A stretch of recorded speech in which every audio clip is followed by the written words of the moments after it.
And thank you very much. It's a great honor to be here today and to be participating with all of you who have served our country in some form or fashion, who understand clearly that freedom is not free. I was proud to volunteer to serve in the greatest fighting force in the history of civilization, and that's the United States military. In my case, I had the privilege to get to fly those C-130s all around the globe in 1972 to 1977.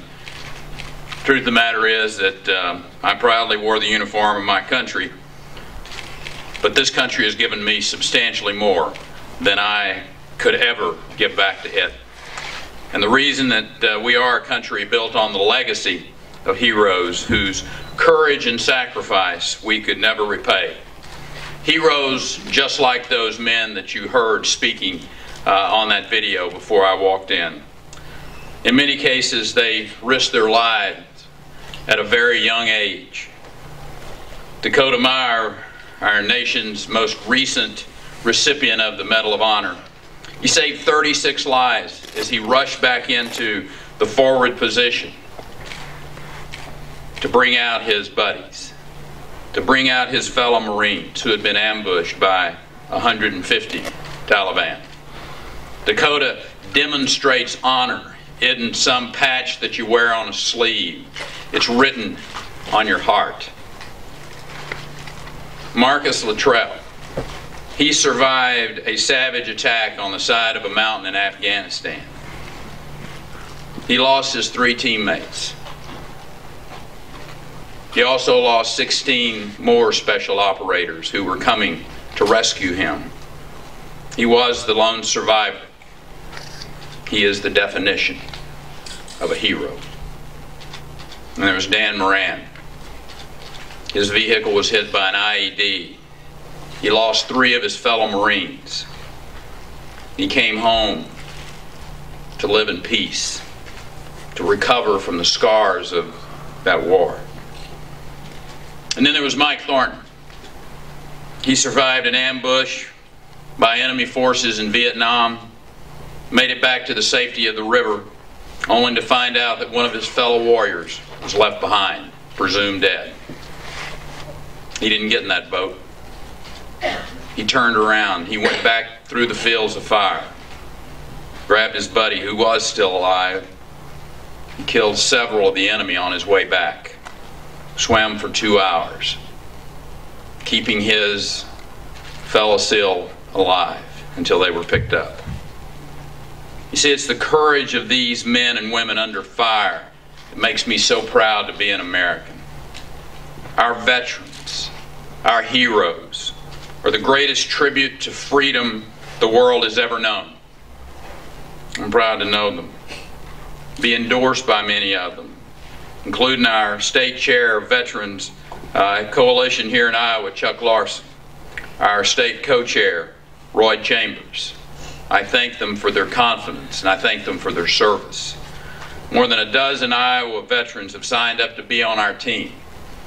I hope each of you will consider talking to your fellow veterans about joining the Perry team. Here's what you need to know about me if I have the great honor of becoming the Commander-in-Chief of this country.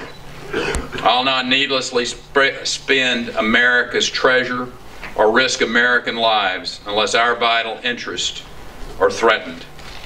But when it comes time to act, we will not wait for the approval of some multilateral debating society. We will act swiftly and we will act decisively. And here's why. When American sons and daughters are sent into war, they must be given every tool that is necessary to get the job done. We will not let some desk jockey in Washington, D.C. establish the rules of engagement that jeopardize the lives of our fighting men and women.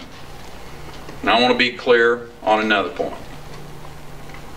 I want to see Americans leading global coalition forces, those forces that share our values and our interests. We should be working to build up the capabilities of our friends by selling them the most sophisticated equipment that they need to help us, rather than turning away our partners President talked about wanting to see American cars on the streets of South Korea that are stamped Made in America. Well, how about brand new F-16s flying over the air in the Strait with Taiwan pilots on board, stamped Made in America? It's in our interest to build widespread support for necessary missions, but we won't wage war with one hand tied behind our back while I'm the President of the United States. Some call that leading from behind. With this President, I call it leading from the back nine. We will ensure allies and adversaries alike, our adversaries alike, know where America stands, what America stands for, which is one word: freedom. And I want to say one last thing before I go.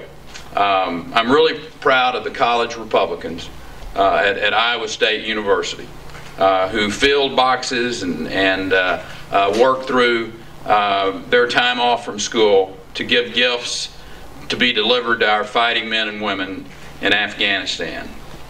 And I want the English professor who attacked them to know that while it may be your First Amendment right to spout nonsense, you wouldn't be able to do it if it wasn't for those fighting men and women who are serving around the world today.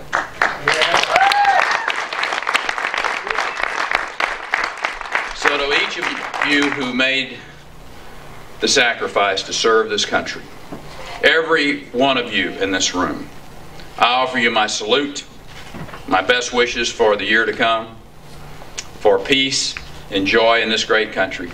God bless you, and through you, may God continue to bless this great country we live in. Thank you.